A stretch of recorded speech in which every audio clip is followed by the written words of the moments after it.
Menteri Kelautan dan Perikanan Susi Pujiastuti berusaha melenturkan ketegangan antara dirinya dengan Gubernur DKI Jakarta Basuki Cahayapurnama. Menurut Susi, dia ada di pihak yang sama dengan Ahok. Mereka sama-sama memiliki tujuan menumbuhkan perekonomian Jakarta termasuk melalui reklamasi. Namun aspek lingkungan harus dijaga. Tanya Pak Ahok menantang Menteri Susi, tidak begitulah. Pak Ahok dan Menteri Susi sama-sama di satu pihak. Saya pembantu presiden adalah pemerintah. Pak Ahok gubernur DKI juga pemerintah. Tidak ada saling tantang menantang. Untuk memberhentikan atau apa. Kita semua akan mencari solusi supaya pelaksanaan reklamasi ini yang tujuannya itu untuk pembangunan kota Jakarta, menambah wilayah kota Jakarta sehingga tambah luas, tambah baik kan, intinya itu tujuannya sangat ambisius dan baik. Akan tetapi tentunya kalau kita berkoordinasi dengan baik akan menjaga satu lingkungan tadi tidak terdegradasi, yang kedua semua stakeholder. Stakeholder di sini ya pemerintah juga stakeholder, masyarakat yang hidup di situ juga stakeholder. Terjaga kepentingan. Polemik reklamasi Jakarta berlanjut. Kali ini giliran Kementerian Kelautan dan Perikanan yang meminta agar Pemprov DKI Jakarta menghentikan sementara proyek reklamasi Pantai Utara Jakarta. Menteri Susi Pujiastuti mengatakan Pemprov harus memegang rekomendasi dari kementeriannya terlebih dahulu. Susi memilih untuk mengenyampingkan Perpres 54 tahun 2008 yang menyebut wewenang reklamasi ada di tangan Gubernur DKI Jakarta. Menurut Susi, Pemprov harus membuat peraturan daerah tentang zonasi wilayah pesisir untuk melanjutkan proyek reklamasi. Susi menegaskan reklamasi pesisir oleh pemerintah atau swasta sah-sah saja, namun potensi kerusakan ekosistem harus dipertimbangkan. Untuk itu, KKP akan segera menggelar pertemuan bersama dengan Kementerian Lingkungan Hidup dan Pemprov DKI Jakarta untuk membicarakan lebih lanjut tentang proyek reklamasi.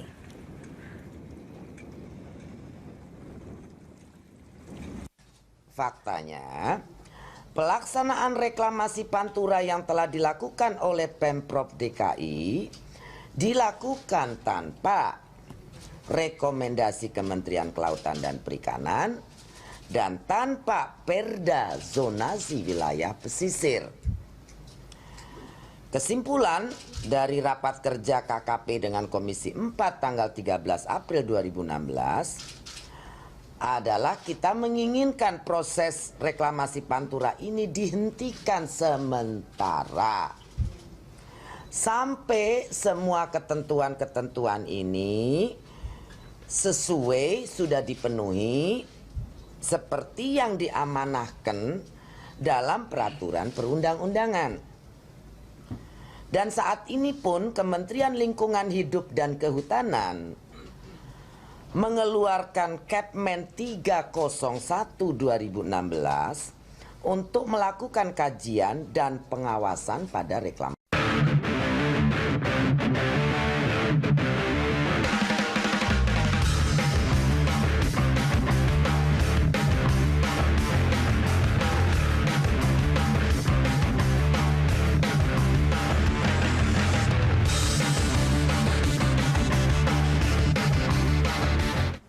Komisi 4 DPR dan Menteri Kelautan dan Perikanan Susi Pujiastuti sepakat agar proyek reklamasi Teluk Jakarta dihentikan. Namun Gubernur DKI Jakarta Basuki Cahayapurnama alias Ahok bertekad untuk melanjutkan reklamasi. Dengan berbekal keputusan Presiden nomor 52 tahun 1995 tentang kewenangan pemberian izin reklamasi Pantai Utara Jakarta, Ahok siap pasang badan untuk reklamasi. Lalu bagaimana nasib reklamasi Teluk Jakarta? Untuk membahasnya di di studio telah hadir pakar hukum administrasi negara Harsanto Nursadi dan juga akan bergabung bersama kita Wakil Ketua Komisi 4 DPR RI Herman Khairon. Selamat malam Mas Santo, terima kasih sudah hadir di Berita Satu TV. Selamat malam Mbak. Ya, pemirsa. Dan pemirsa Anda juga bisa bergabung dalam perbincangan kali ini dengan menghubungi nomor telepon seperti yang tertera di layar televisi Anda. Kita akan mulai perbincangan dengan Mas Santo. Kita ketahui bahwa proyek reklamasi ini tengah menjadi sorotan dan di ujung tanduk karena banyak sekali dibayangi kasus suap, lalu juga ada gugatan hukum para nelayan, ada juga pembahasan raperdanya saat ini dihentikan, dan proyek reklamasi ini sendiri saat ini sudah mendapatkan rekomendasi untuk dihentikan dari DPR Komisi 4 dan juga dari KKP. Nah, menurut Anda sendiri, ini rekomendasi Anda sebaiknya bagaimana nih nasib reklamasi Jakarta ini? Baik, begini, kalau kita bicara ansih norma, jadi norma-norma hukum saja, sebenarnya tadi yang dinyatakan bahwa acara bahwa Ahok siap pasang badan tidak ada yang salah gitu ya. Kenapa? Karena memang dia mendasarkan kewenangan mengeluarkan izinnya berdasarkan Kepres 5295. Mungkin orang bertanya, Kepres kuno gitu ya, itu kan Kepres zaman Soeharto. Ya, 95. Iya, betul. Ya, peraturan perundang-undangannya juga sudah berubah gitu ya. Tapi kemudian itu kan muncul Perpres tahun 2008, 54 tahun 2008. Dan di situ ya tentang bab punjur itu mengesampingkan mengenai reklamasi, hanya tata ruang yang masuk ke dalam Perpres itu. Artinya kewenangan ini tidak hilang loh, gitu ya, tidak hilang. Jadi tetap muncul dan tetap dimiliki oleh Gubernur DKI. Tadi sebelum acara ini Menteri Susi disebutkan mengesampingkan kewenangan Perpres tersebut.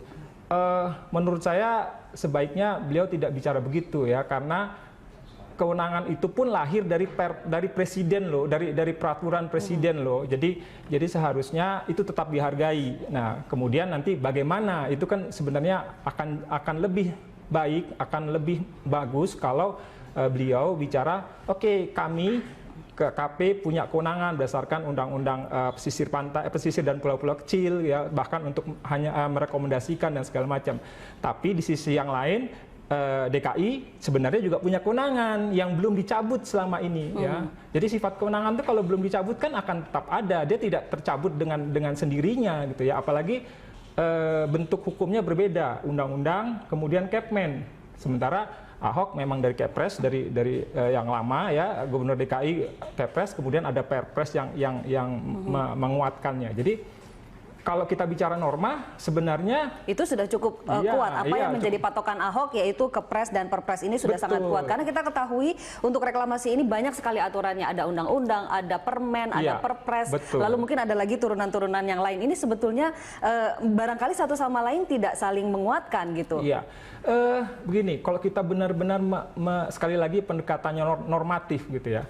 Undang-Undang 27 2007 tentang pulau-pulau kecil yang kemudian digantikan itu memang mengatur beberapa pasal, 3 pasal mengenai reklamasi. Tapi memang belum detail ya. Kemudian dirubah karena kondisi dan segala macam, dirubah dengan Undang-Undang 1 2014. Kalau kita searching di situ ya, secara gampang lah orang umum men-searching saja. Kata-kata reklamasi hanya ada di ketentuan umum.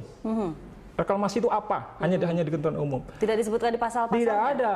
Bahkan yang disebut-sebut oleh menteri atau beberapa orang pasal 51. Ini saya bacakan pasalnya. Pasal 51 Undang-Undang Nomor 1 Tahun 2014. Oke, bisa disebutkan. Disebutkan, menteri berwenang menerbitkan dan mencabut izin pemanfaatan pulau-pulau kecil dan pemanfaatan perairan di sekitar. Pemanfaatannya, bukan reklamasinya. Bukan reklamasinya. Jadi kalau Menteri Susi menyatakan bahwa Ahok memberikan izin tanpa rekomendasi KKP, itu tidak benar. Karena Ahok punya wewenang untuk memberikan izin. Mungkin bukan ke situ dulu, ya. Itu pemanfaatan pulau-pulau kecil dan pemanfaatan perairan inilah kemudian yang diterjemahkan oleh Kementerian KKP dalam bentuk peraturan menterinya menjadi reklamasi. Salah satunya itu kan part of sebenarnya, hanya salah satunya ya. Pemanfaatannya seperti apa? Banyak hal tentunya ya. Dan kalau kalimatnya pemanfaatan pulau-pulau kecil, pulau kecilnya loh, bukan daratan Jakartanya loh. Ya kan? Ini kalau bicara pasalnya ya, tapi kan kita oke lah gitu ya pasalnya ya. Dan tadi buntutnya lagi yang menimbulkan dampak penting ya. Apakah kemudian reklamasi ini sudah menimbulkan dampak penting misalnya, atau berpeluang menimbulkan dampak penting? Kita lihat izinnya, pasti ada izin lingkungannya. Ya. Kalau izin lingkungan keluar, pasti ada AMDAL-nya. AMDAL mengkaji mengenai dampak pentingnya. Oke, Pak, kita putarkan dulu sebentar statement dari Ibu Susi yang baru saja dikeluarkan pada hari ini terkait masalah reklamasi. Ya, pemirsa, kita simak sekali lagi statement dari Menteri KKP Susi Pujiastuti berikut ini. Faktanya, pelaksanaan reklamasi Pantura yang telah dilakukan oleh Pemprov DKI dilakukan tanpa rekomendasi Kementerian Kelautan dan Perikanan dan tanpa perda zonasi wilayah pesisir. Kesimpulan dari rapat kerja KKP dengan Komisi 4 tanggal 13 April 2016 adalah kita menginginkan proses reklamasi Pantura ini dihentikan sementara sampai semua ketentuan-ketentuan ini sesuai sudah dipenuhi seperti yang diamanahkan dalam peraturan perundang-undangan. Dan saat ini pun Kementerian Lingkungan Hidup dan Kehutanan mengeluarkan Kepmen 301/2016 untuk melakukan kajian dan pengawasan pada reklamasi Pantura. Yang menjadi alasan Menteri Susi adalah karena tanpa rekomendasi KKP, tanpa perda zonasi wilayah pesisir. Apakah benar pertimbangan Ibu Susi secara hukum? Baik, jadi memang reklamasi ini tidak ada pengaturan besarnya yang secara khusus. Kalau teknisnya ada di Permen PU itu ada ya, gimana cara reklamasi. Kemudian Permen KKP mengeluarkan gitu ya. Tapi kita ingat ya, ada beberapa rezim yang bergerak gitu ya di dalam kalau kita melihat reklamasi. Pertama, rezim yang paling umum adalah tadi Undang-Undang Pesisir dan Pulau-Pulau Kecil ya. Ini yang dipegang keras oleh Bu Susi dan kemudian melahirkan permennya. Tapi ada Perda Tata Ruang. Perda Tata Ruang DKI punya RT RW loh, sudah. Dan itu adalah memang daerah reklamasi. Kalau kita melihat dari rezim Undang-Undang Pesisir, memang harus ada zonasi. Jadi ini ada dua rezim yang bergerak. Apakah RT RW cukup? Apakah harus zonasi? Oke, ya memang zonasi dan kemudian itu kan yang kemudian berbuntut kepada kasus DKI ya, kasus-kasus. Tapi kita mungkin tidak bahas itu dulu. Nah, itu yang akan dilanjutkan dengan pembuatan perdanya gitu ya. Tapi sekali lagi Ahok juga punya kewenangan yang lain gitu ya, kewenangan Perpres tadi gitu ya, yang cukup kuat ya. Tadi Menteri Susi menyebutkan ada peraturan Menteri KLH ya 301 ya 2015. Tentang yang akan mengevaluasi. Sekali lagi, kalau urusannya adalah kewenangan yang mana yang lebih tinggi, ya tentunya ini Perpres gitu. Lebih tinggi dibandingkan dengan Kepmen. Walaupun sekali lagi ya kita tidak dalam posisi mengadu aturannya, karena kalau mengadu kita menjadi stuck gitu ya, tidak ada pemecahan ya. Nah, gimana sebenarnya Menteri Lingkungan Hidup Menteri KLH Bu Siti Nurbaya mengandalikannya. Ya lihat AMDAL-nya lagi karena itu wilayah dia gitu kan. Lihat AMDAL-nya betul tidak ya. Kemudian terkait dengan izin lingkungannya. Sebenarnya di situ. Kalau Kepmennya ini kan hanya mengevaluasi ya. Jadi memang bisa saja, tapi artinya bukan. Jadi evaluasi ini tidak serta-merta berarti menghentikan proses reklamasi. Betul. Tidak ada kaitannya malah. Betul. Kendalinya adalah di izin lingkungannya atau di AMDAL-nya. Kalau kita bicara Kementerian LHK gitu ya. Nah, kalau kita bicara Kementerian Perikanan tadi KKP tadi memang rezimnya KKP memang harus ada zonasi, kemudian rekomendasi, kemudian ada izin. Memang begitu putarannya ya. Tapi sekali lagi juga ini ada dasar hukum yang lain dan itu tetap berlaku ya. Perpres tetap berlaku, ini undang-undang. Jadi kita tidak saya tidak menyarankan kita mengadu. Ini kewenangan yang mana yang lebih tinggi, bukan itu. Oke, tapi Ahok punya dasar hukum dan pegangan yang cukup kuat untuk memberikan izin dan melaksanakan reklamasi. Baik, kita akan lanjutkan perbincangan ini, Mas Santos, namun saya harus jeda terlebih dahulu. Pemirsa, jangan kemana-mana, kami akan kembali.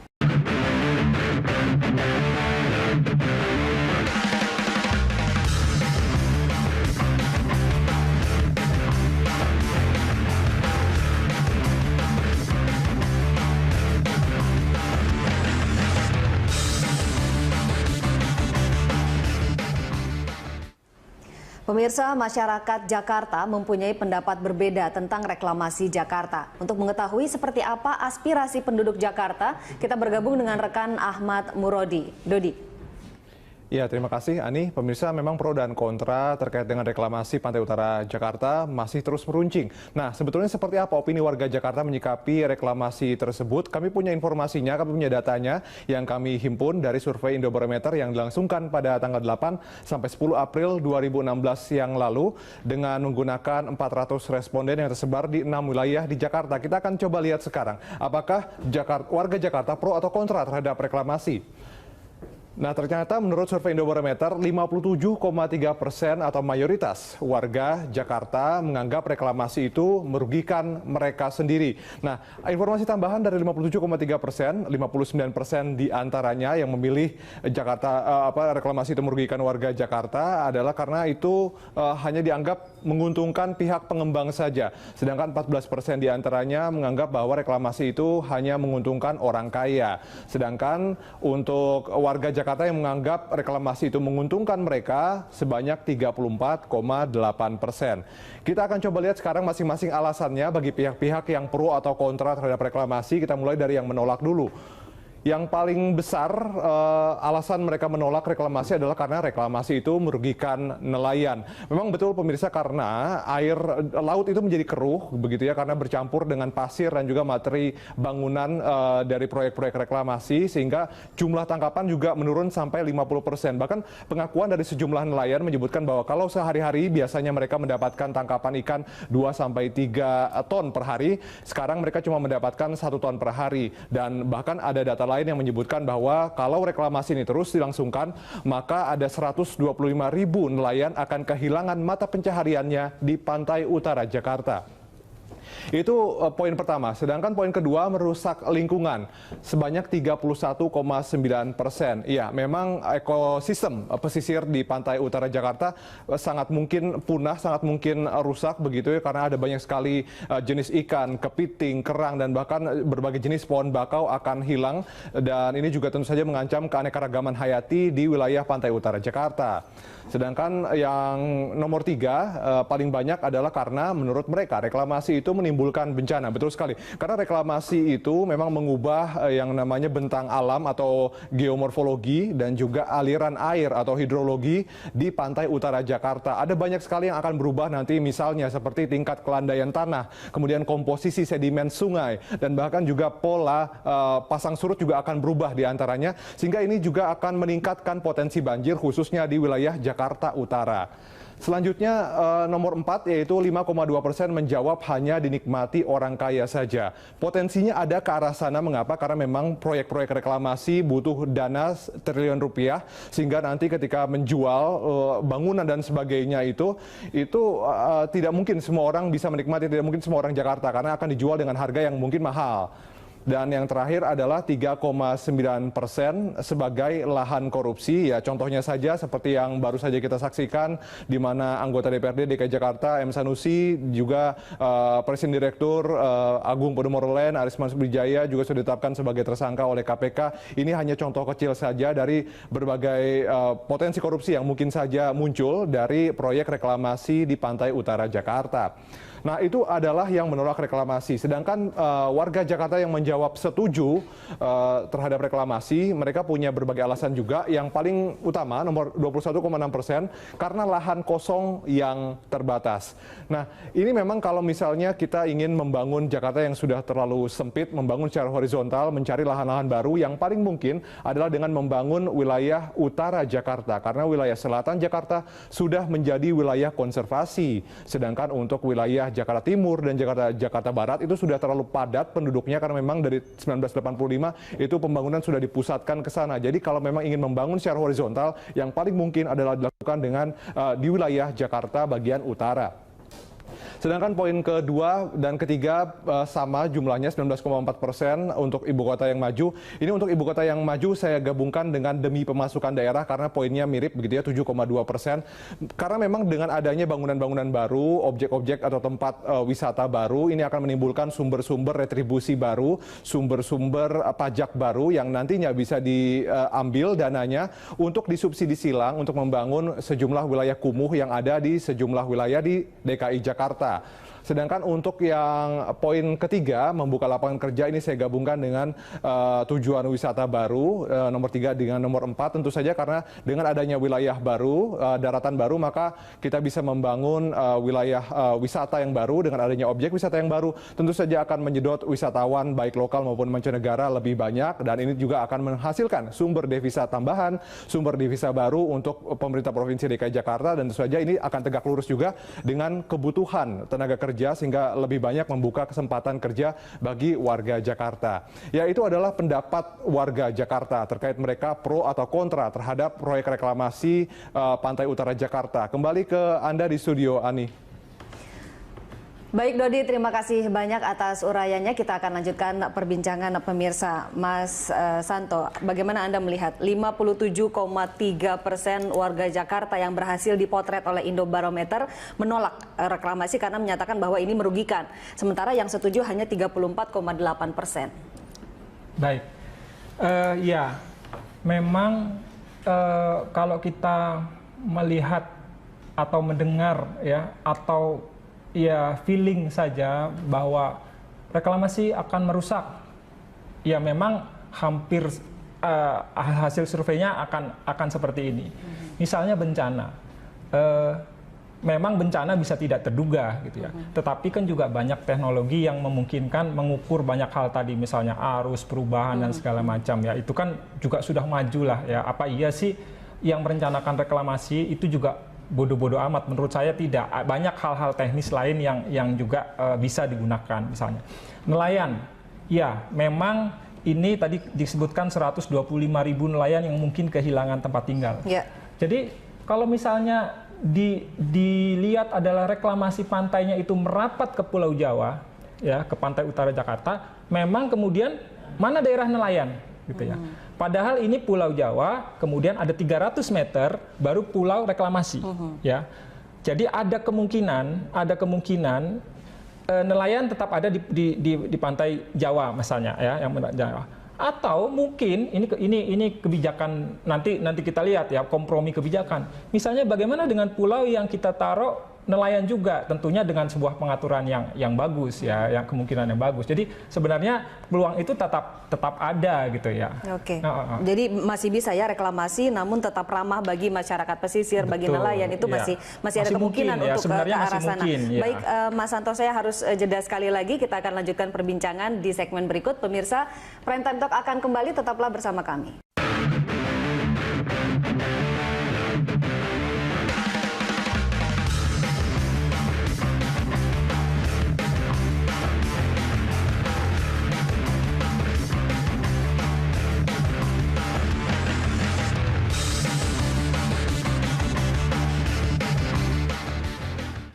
Anda kembali menyaksikan Prime Time Talk, pemirsa. Kita akan lanjutkan perbincangan dengan Mas Santo. Mas, ini tadi kembali kepada survei yang dilakukan oleh Indobarometer bahwa sebagian besar warga menolak reklamasi. Lalu juga Komisi 4 DPR sudah memberikan rekomendasi untuk menghentikan, KKP juga memberikan rekomendasi untuk menghentikan. Apakah rekomendasi-rekomendasi ini dan dorongan dari masyarakat cukup kuat untuk menghentikan proyek reklamasi secara hukum? Baik. Sekali lagi kalau saya tadi seperti yang saya mulai tadi, sebenarnya kalau secara hukum bisa saja Ahok berkeras tadi kalau dalam pemberitaan sebelumnya dia pasang badan untuk izin yang dikeluarkan gitu ya. Nah, tapi kalau kita melihat secara sosiologi, secara masyarakat ya, apakah kemudian tadi ada wakil rakyat, ada masyarakat yang mungkin tidak setuju, tapi relatif ya tidak setuju kan ini hanya 57 ya, artinya tidak sangat gitu ya. Jadi kalau memang pada akhirnya ke arah sana, ya tentunya ini adalah kompromi kebijakan ya. Mungkin saja Ahok setuju kan, kalau dari berita adalah misalnya mereka akan ketemu Menteri Lingkungan, Menteri KKP dan Ahok misalnya. Nah, kompromi seperti apa? Mungkin saja ya. Ini pendekatannya bukan normatif lagi sebenarnya, bukan hukum lagi. Jadi kalau bicara seperti itu mungkin saja ya, tergantung nanti pengambil keputusan. Oke. Jadi sebetulnya siapa yang punya hak untuk mensuspend atau menghentikan reklamasi ini? Oke. Sekarang begini, reklamasi Pantai Utara Jakarta keluar dari izin gubernur, ya. Kalau dalam teori dan memang norma begitu, siapa yang mengeluarkan izin sebuah keputusan, maka dia yang mencabut atau mungkin mensuspendnya. Oke. Jadi bagaimana sekarang tinggal Gubernur DKI itu misalnya setuju men-stop. Baik, jadi semuanya kembali ada di Ahok. Ahok punya kewenangan untuk memberikan izin, Ahok pula yang memiliki kewenangan untuk menunda proyek reklamasi. Baik, Mas Santo, terima kasih banyak atas kehadiran dan masukannya di Berita 1 TV pada malam hari ini. Ya pemirsa, demikian Prime Time Talk. Kami mengucapkan terima kasih atas kebersamaan dan perhatian Anda. Terima kasih dan sampai jumpa. Kita lihat bersama di sini, Prof, apa yang bisa Anda jelaskan dari perspektif tata kelola air, kemudian kebutuhan Jakarta atau ibu kota negara, karena kita ketahui ini adalah sebuah program untuk pengembangan terpadu wilayah pesisir ibu kota negara. Ya, pertama kemudian saya ulangkan kembali bahwa Jakarta dengan luas 662 km persegi, dengan beban populasi real mendekati 13 juta jiwa, ini sudah melewati kemampuan untuk menyediakan lingkungan yang nyaman untuk kita tinggal di Jakarta. Bayangkan ruang terbuka hijau kita cuma 9,98%. Kurang dari 10%. Kurang dari 10% dan minimum sebetulnya 30%. Ruang terbuka biru kita cuma 1,97%, minimumnya 5%. Iya. Saya bisa kasih contoh barangkali yang nggak usah jauh-jauh, Singapura. Luasnya 750 km persegi, penduduknya cuma 4,9 juta jiwa, makanya kita bisa nyaman tinggal di Singapura. Nah, ini kemudian kita bisa lihat kembali daya dukung daya tampung ruang kita. Itu yang pertama ya. Kedua, kemudian kita melihat bahwa Teluk Jakarta adalah masa depan dan masa lalu dan masa sekarang, masa depan ibu kota. Ya. Dan sayangnya dalam 60 tahun terakhir, Teluk Jakarta kita biarkan menerima beban pencemaran yang luar biasa masifnya. Dari segi lingkungan. Ya, dulu kita menerima beban industri ketika industri banyak di Jakarta dan tidak kita olah. Kita kemudian menampung beban limbah domestik yang dibuang akhirnya di Teluk Jakarta. Kita juga saat ini punya beban limbah komersial, kira-kira 15% di total tadi juga masuk ke Teluk Jakarta tanpa diolah. Makanya jangan kaget kalau setiap tahun sekarang minimum 3-4 kali itu ikan mati massal.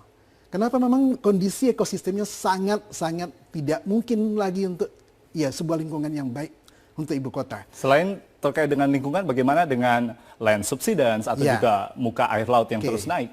Itu yang pertama, terkait dengan bagaimana kita menata Teluk Jakarta. Di sisi lain, kita juga punya ancaman yang juga sangat mengerikan sebetulnya. Saya mengatakan bahwa dengan laju turun muka tanah kita yang sangat tinggi sekali, saya berani mengatakan 10-11 cm per tahun itu merupakan laju turun muka tanah tertinggi di dunia. Per tahun? Per tahun. Ya, dan sebagian wilayah DKI Jakarta itu ada elevasinya di bawah mean sea level.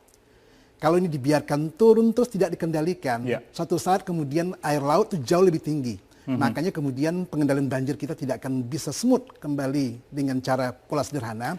Makanya kita perlu menurunkan, pilihannya kan kita tidak mungkin lagi menaikkan tanah. Sehingga kita hanya punya opsi turunkan muka air di Teluk Jakarta sehingga air bisa mengalir dengan lancar. Dengan cara kita membuat reklamasi pulau-pulau ini dan juga giant seawall. Yang harus kita lakukan membangun giant seawall sehingga bisa menurunkan ini tadi gitu. Untuk membangun giant seawall ini kan butuh investasi yang besar dan butuh waktu yang panjang.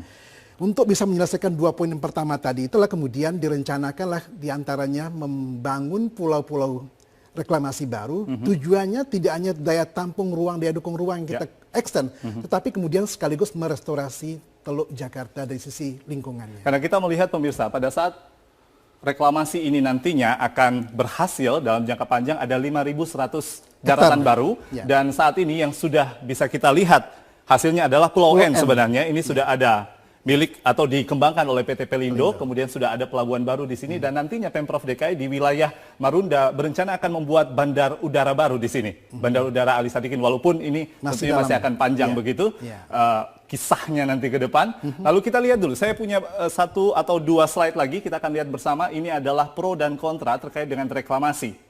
Ini tadi Anda sebut bahwa pro reklamasi ini karena antisipasi fenomena land subsidence dan juga sea level rise dan juga pengembangan daya dukung infrastruktur. Ya. Sementara yang kontra terhadap reklamasi mengatakan bahwa ada kerusakan lingkungan dan polemik payung hukum rencana tata ruang. Kita tinggalkan dulu polemik payung hukum, tetapi terkait dengan kerusakan lingkungan dan dampak sosial, solusi apa yang ditawarkan? Oke. Bahwa reklamasi akan menimbulkan persoalan lingkungan sudah pasti. Mendiamkan juga akan punya risiko lingkungan yang jauh lebih parah. Yang seperti yang saya katakan tadi, dia terkontaminasi, dan sebagainya gitu. Lalu kemudian sebagai perencana, sebagai kemudian orang yang dididik, dilatih tentunya, kemudian banyak engineer kita yang siap. Tujuannya apa? Ketika kita membangun, kita memperkecil segala dampak tadi, ya lingkungan, ya baik itu kemudian sosial dan lain sebagainya, risiko ekonomi, untuk bisa mengoptimumkan benefit tadi gitu. Ini sebetulnya risiko lingkungan ini sudah ada kajiannya. Jadi kalau ada yang mengatakan bahwa tidak ada kajian lingkungan, saya harus koreksi. Jadi reklamasi bisa berjalan dengan kemudian revitalisasi terkait dengan lingkungan dan ekologi. Prof, kita akan sambung lagi nanti perbincangan Anda tentunya bersama dengan Wahyu Wiwoho. Langsung menyapa Wakil Ketua Komisi 4 DPR, Herman Heron. Pak Herman.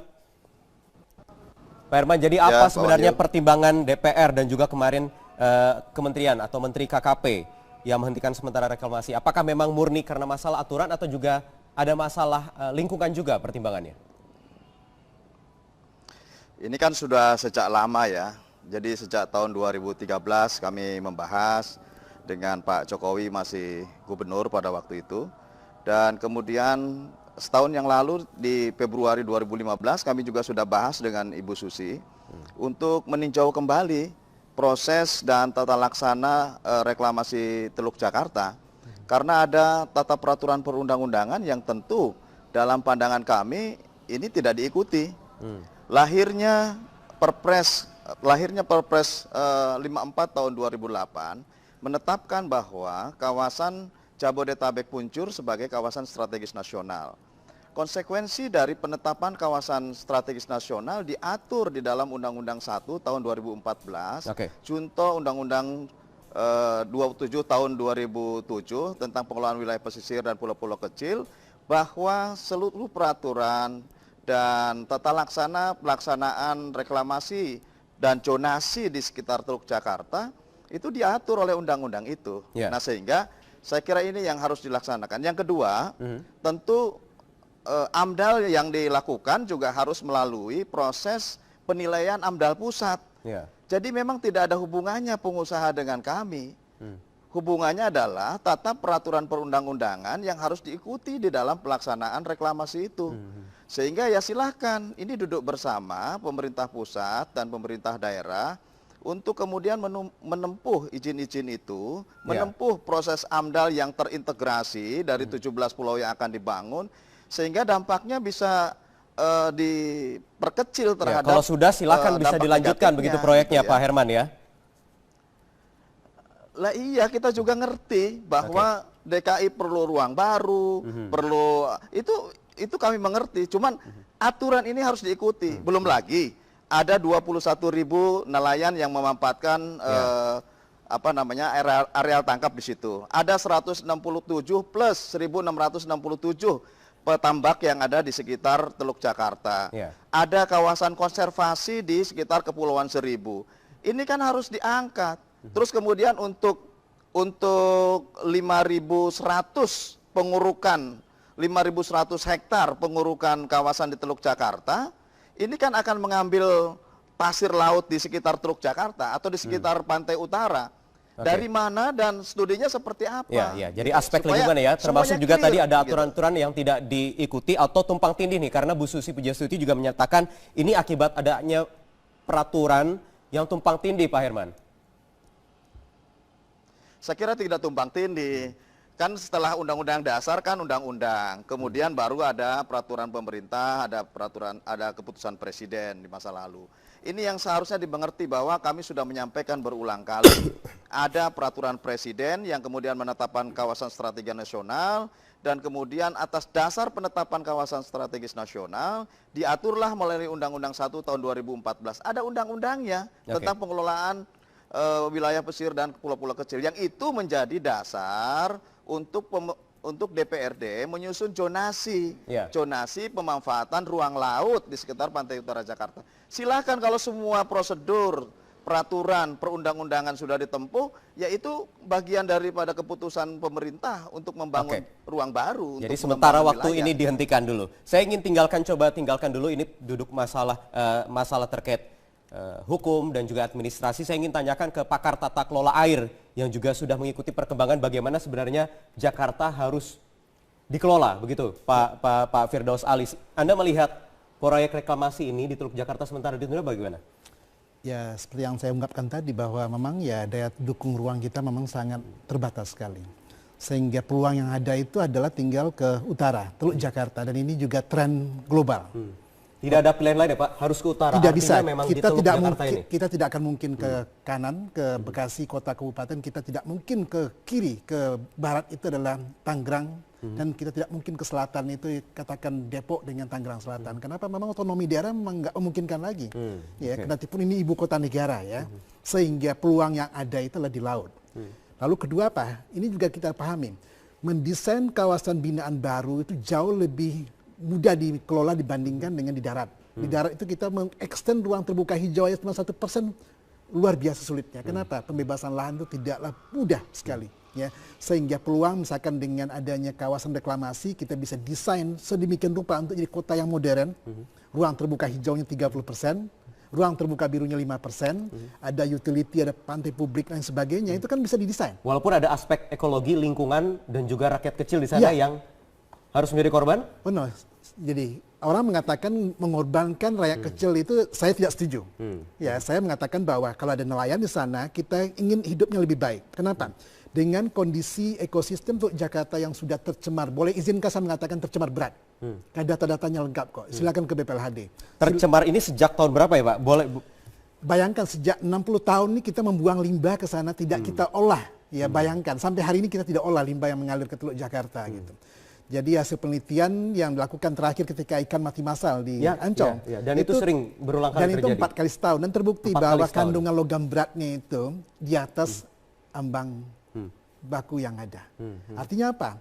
Ini kalau kita biarkan sama kita juga pelan-pelan membunuh warga Jakarta yang mengkonsumsi ikan yang dibudidayakan, kerang yang dibudidayakan di Teluk Jakarta tadi gitu. Apa tidak bisa dibenahi lagi lingkungannya, ekologinya yang rusak seperti ini? Makanya kita kemudian sekaligus menata Teluk Jakarta ini dengan kemudian mengeksternkan kita ada dua kebutuhan. Pertama adalah merestorasi lingkungannya, kedua menambah ruang terbuka, ruang baru. Ruang baru itu ya? Ya, dua-duanya butuh uang nih. Baik. Untuk itu kan kemudian dibutuhkan rekayasa ekonomi tadi itulah dengan reklamasi tadi. Oke. Pak Herman, dipertimbangkan juga tidak aspek-aspek seperti lingkungan tadi? 60 tahun sudah Jakarta, ibu kota Indonesia ini 60 tahun membuang limbah ke arah Teluk Jakarta, pantai utara Jakarta. 4 kali setahun itu kita rasakan impactnya adalah ikan di sana juga mati, kehilangan juga nelayan-nelayan kita di sana tangkapannya. Jadi begini, saya tidak mau berargumentasi tentang tata kota. Nanti melenceng. Karena yang kami persoalkan adalah ada peraturan perundang-undangan yang tidak diikuti. Nah, dokumen AMDAL itu adalah sebagai prasyarat untuk melakukan reklamasi, salah satu. Dan salah satu sebagai bagian tata lingkungan yang untuk bisa meminimalisir dampak gitu ya. Nah sehingga dalam pandangan kami, ini setelah ditetapkan sebagai kawasan strategis nasional, harus dibuatkan AMDAL-nya AMDAL regional. Ini kan AMDAL yang dibuatkan oleh pemerintah provinsi kan per pulau, nanti ada 17 pulau. Keseluruhan, Akankah dari 17 AMDAL itu kemudian terintegrasi menjadi sebuah tata kelola lingkungan yang terintegrasi, baik memandang terhadap aspek lingkungan maupun terhadap sosial ekonomi. Saya katakan tadi 21.000 nelayan mau dikemanakan, ada 1.167 petambak mau dikemanakan. Oke lah kalau kemudian bahwa ada argumentasi lain bahwa di sana juga sudah tercemar. Bukan itu persoalannya. Persoalannya adalah ada analisis dampak lingkungan yang semestinya menjadi domain tim penilai AMDAL pusat, kemudian dibuat parsial. Kemudian pada sisi lain bahwa ada tata peraturan zonasi yang itu juga belum selesai, tetapi kemudian sudah dilaksanakan.